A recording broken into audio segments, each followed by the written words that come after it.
I'm still thinking about prostitution and feminism and legalisation of sex work generally.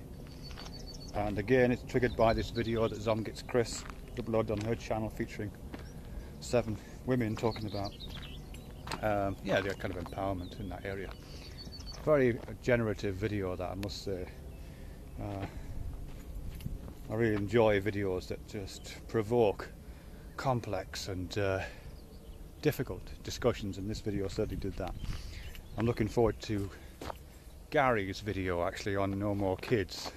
I've got a feeling that'll have the same effect, so I'm looking forward to that. But just to stay with this one for a moment, there's another thing that it's triggered in me, which is this thing to do with, I guess it doesn't really say this in the video, but it's where it takes me, which is about the kind of biological aspects of that, or the biological determinist aspects of that.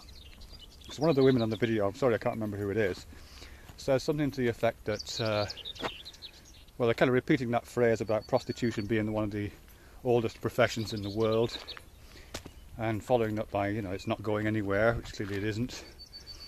Well, it's kind of maybe coming into the light and going into the dark, but it's not disappearing off the planet. It seems to be if not a human universal, and it seems to be prevalent in a lot of cultures and throughout lots of different histories. So the statement is correct, I guess. I mean, there's several things to say about that. One of the things I don't want to talk about right now is the problems that we always have when we draw our, well, I guess, moral judgments and legal judgments based on that morality out of from biology. I mean, you can't really, I think it's called the naturalist fallacy, but you can't, it doesn't really work to draw those kind of judgments from biology, because, obviously there's lots and lots of human universals which you wouldn't want enshrined in law, including things like rape and murder and incest. Just because something is prevalent and endemic and has a long history and seems to be impossible to eradicate completely doesn't make it right. But I don't want to get into that. In a sense, I think it's pretty obvious, really. What I'm interested really is to think through this idea of, well, I guess the kind of what happens alongside that, because there's 2 things I think which are associated with the kind of biological origins of sex work, particularly prostitution. And the claim is often made, and here I'm specifically talking about female sex work.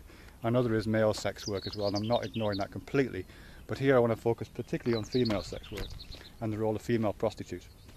And one of the logics that's usually cited when people try to give a kind of biological account of that, or an evolutionary psychological account of that, is that sex work is populous, prostitution is endemic and ubiquitous, because there is something about the distinctions between male and female sexuality which keep making it come about. A gap opens up in the market, or keeps opening up in the market for female sex workers, because there's a gap or discontinuity in male and female sexuality. If men and women were both equally horny all the time, both had equal biologies, then there probably wouldn't be any need for men to go out seeking prostitutes. And if both men and women had an equal kind of relationship to ideas of commitment, again, men would not go out seeking prostitutes. But the logic of this goes, and I'm not necessarily saying I buy into this completely, but the logic of it usually goes that male sexuality is different to female sexuality. Men go for quantity, women go for quality, broadly speaking. Women go for commitment, and men don't. And here I'm reminded of that saying about prostitution: when you pay for sex, you're not paying for the sex, you're paying for the woman to go away afterwards. And I think there's some truth in that. So it's that kind of raft of things, and I know there's lots of variations in that, but that's usually the logic for why there is a market for women to sell their sexual favours to men, because of this differential in male and female sexuality, and itself in turn driven by male and female biology and reproductive mechanisms, really. Okay. But I think there's something else goes along with that, because if you do buy into that, and I'm not saying any of the women on that video or anybody else really buys into that, but I know it is an argument that's been made, And it's, you know, if you're looking for a sciencey type argument, it's a pretty good one. If that's the argument you're going to make, I think there's something comes with it, or a number of things come with it. Because you can't have it on its own. If you're saying that male and female sexuality, the psychology of male desire, is about, you know, those things I just spoke about, then you have to accept the other aspects of male desire and the other aspects of female desire. And the other aspect of male desire, for example, which is driven by exactly the same biological logic, is things like jealousy. It's in a male's interest not only to have sex with as many women as he possibly can, because that's how you disseminate your gene line, but to prevent that woman from having sex with other men. That's part of the logic of that.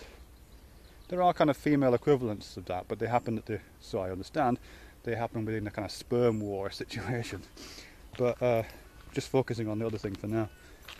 So things like male sexual jealousy come with the package. Things like patriarchy, keeping women in the home, keeping women oppressed, possessing women, comes out of exactly the same biological deterministic drive that produces the market for sex workers, if you're going to go for that logic. And I think for that reason it's a big problem for any kind of feminist reading of sex work. I'm not saying there aren't positive readings of sex work available, but I don't think the one that says prostitution is the world's oldest profession, it's ubiquitous, it's kind of natural, I don't think that's ever going to win any prizes. Simply because, as I say, it comes with a lot of baggage, and part of that baggage is this thing to do with patriarchy and male sexual jealousy, sexual protectiveness, and ownership, in a sense. Claims for ownership of female bodies. You can't have the one without the other.